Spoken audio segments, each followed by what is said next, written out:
Hey everybody, this is David, the Georgia photographer, and what I want to do today is talk about a little bitty tiny lens that carries a whole lot of bang. Let's do this. And this is it, the 50mm 1.8 Series E. This lens, once you take all the lens covers off, is only about 1 inch from the flange mount to the front plate. It's a little tiny thing. Since it's so small, it has a 1.8 aperture f-stop as its minimum aperture setting. That gives you a lot of light gathering capability in low light situations. I used it the other night to take some pictures under some lights out at an area in Ottawa, Tennessee. That was very interesting.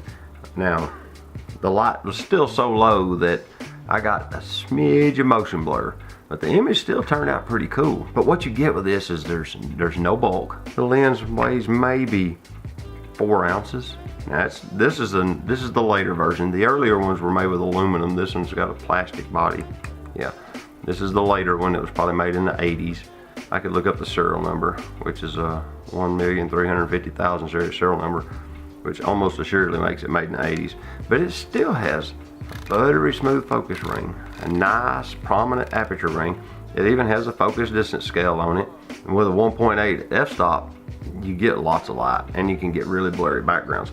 Now you do manually focus this little guy, but it actually isn't too bad of a lens. Now it's got its issues. It does have problems with like light fall off, and it's not real bad. For a lens this small and for a lens this cheap, you can get these for less than $100 on eBay.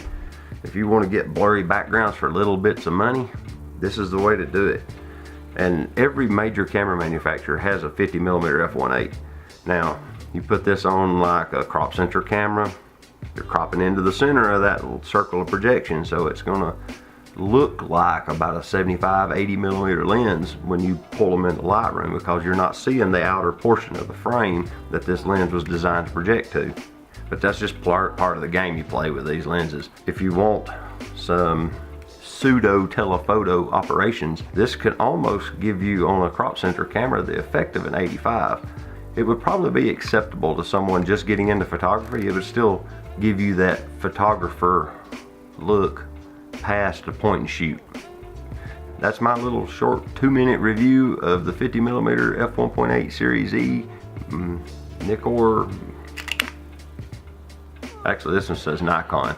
Not many lenses by Nikon actually say Nikon, but this one actually says it. If you like my review, hit the like button. If you want to see more stuff about my channel, hit the subscribe button. It's down there.